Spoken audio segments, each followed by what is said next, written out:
2014 में चाइनीज शहरी रुआन लियांगमिंग ने अपने पूरे जिस्म को शहद की मक्खियों से ढांप लिया। रुआन एक नया रिकॉर्ड बनाने के लिए कोशिश कर रहे थे कि वो कितनी देर तक अपना जिस्म शहद की मक्खियों से ढका रख सकते हैं। उनके रिकॉर्ड की तस्दीक करने के लिए वहां पर गिनीज सर्टिफिकेशन ऑफिसर भी मौजूद था। रिकॉर्ड बनाने के लिए उनके जिस्म पर हजारों लाखों की तादाद में शहद की मक्खियों को छोड़ दिया गया। कुछ ही देर गुजरी थी कि उनका सारा जिस्म यहाँ तक कि उनका मुंह भी शहद की मक्खियों से ढक गया। उनके जिस्म पर कुल मक्खियों की तादाद 6,37,000 थी, जिनका मजमूई वजन 63.7 किलोग्राम था। रिकॉर्ड बनाने की कोशिश में वो कामयाब रहे और 63 किलोग्राम की 6,37,000 शहद की मक्खियों के साथ उन्होंने 53 मिनट 34 सेकंड्स गुजारे। हैरत अंगेज तौर पर इतनी बड़ी तादाद में इतनी ज्यादा देर तक शहद की मक्खियों में गिरे रहने के बावजूद भी शहद की मक्खियों ने उन्हें डंग नहीं मारा और वो मुकम्मल तौर पर महफूज रहे। रुआन शहद की मक्खियों को लेकर ऐसा रिकॉर्ड अटेम्प्ट करने वाले पहले शख्स नहीं हैं। हर साल दुनिया भर में ऐसे बेशुमार कंपटीशंस अरेंज किए जाते हैं जिनमें कोशिश की जाती है कि शहद की मक्खियों को लेकर पहले से बने हुए रिकॉर्ड्स को तोड़ा जाए। सवाल ये पैदा होता है कि आखिर ये शहद की मक्खियां इन लोगों को काटती क्यों नहीं हैं।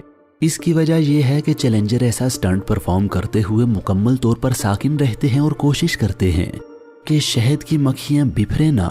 शहद की मक्खियां डंग मारते साथ ही खुद भी मर जाती हैं, इसलिए उनकी कोशिश होती है कि जब तक वो किसी हकीकी खतरे से दो चार ना हो वो डंग ना मारें।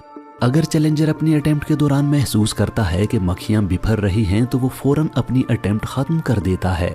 यहाँ ये बात भी दिलचस्पी से खाली नहीं है कि मक्खियां डंग मारकर खुद भी मर जाती हैं, यानी उनका डंग मारना एक किस्म का सुसाइड अटैक होता है।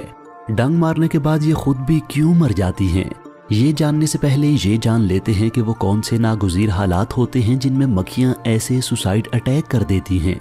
ये बात अच्छी तरह से जान लेनी चाहिए कि शहद की मक्खियां इंसानों पर हमला सिर्फ उसी वक्त करती हैं जब उन्हें कोई खतरा महसूस होता है।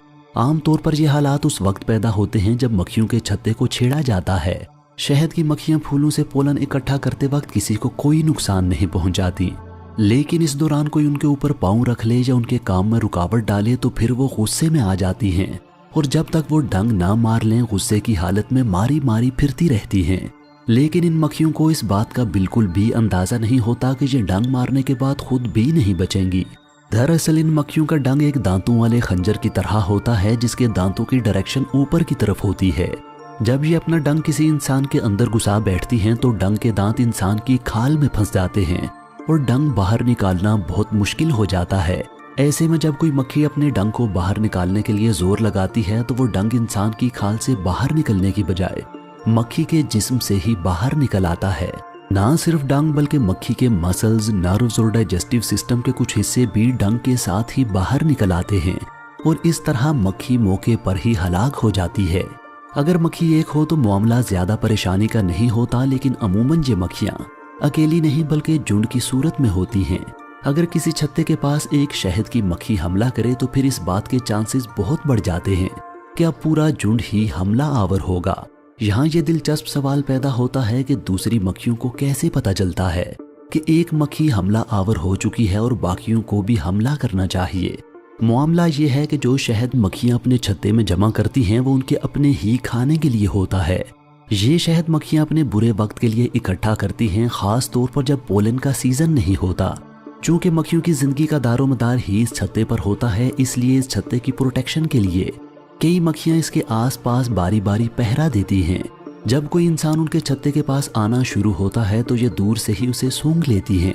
छत्ते की हिफाजत के लिए ये मक्खियां मुमकिन खतरे पर हमला आवर हो जाती हैं। अगर कोई एक भी मक्खी डंग मारने में कामयाब हो जाए तो इस दौरान उसके जिस्म से एक केमिकल रिलीज होता है जिसको फेरोमोन कहा जाता है। माहिरीन का कहना है कि जैसे ही फेरोमोन हवा में फैलता है तो ये वहां पर मौजूद तमाम मक्खियों के लिए अलार्म सिग्नल के तौर पर काम करता है।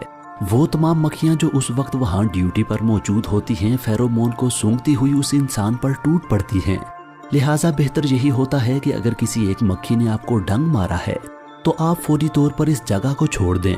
शहद की मक्खियों का डंग इंसान के लिए कितना नुकसानदेह होता है ये जानना भी खासा जरूरी है। जब इन मक्खियों का डंग इंसान की बॉडी में दाखिल होता है तो ये एक जहर हमारे जिस्म में छोड़ता है जिसको मेलेटिन कहा जाता है। इंसान की बॉडी फौरन इस मेलेटिन से लड़ने के लिए ऑटोमेटिकली काम करना शुरू कर देती है, जिसकी वजह से बॉडी का वो हिस्सा फौरन सूजकर लाल हो जाता है। असल में ये सूजन हमारी बॉडी का डिफेंस मैकेनिज्म होता है जो मेलेटिन से लड़ने के लिए जिस्म के उस हिस्से को सूजने पर मजबूर कर देता है।